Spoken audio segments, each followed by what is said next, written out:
Hello, I'm Stuart. Before we start, we want to share that this video uses AI for graphics and voice, but all the information is manually researched by our team. Here in the video, we will share the details for TrackMania error code. YEPTREE 00000000 AA+0x00002733. As per our research, the error occurs when players try to launch the game.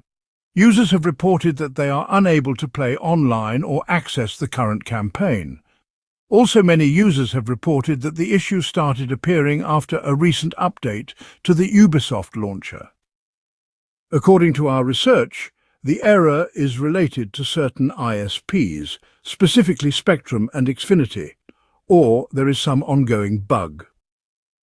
Before trying anything else, ensure that your game is up to date. If an update is available, install it and check if the issue is resolved.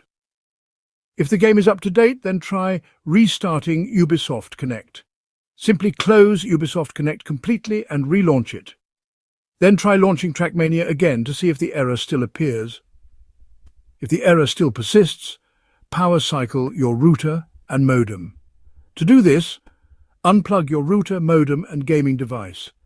Then wait for about a minute. Then plug everything back in and restart your gaming device. Then launch TrackMania and check if the error is fixed. If the issue still occurs, try using a VPN or switching to mobile data. Some players have reported that logging in after connecting to a VPN or mobile data resolves the issue, so give this a try and see if this helps you. Thanks for watching. This is all we have for the error. If this video helped, don't forget to like, share and subscribe. Have any questions or issues? Drop them in the comments below. See you in the next one.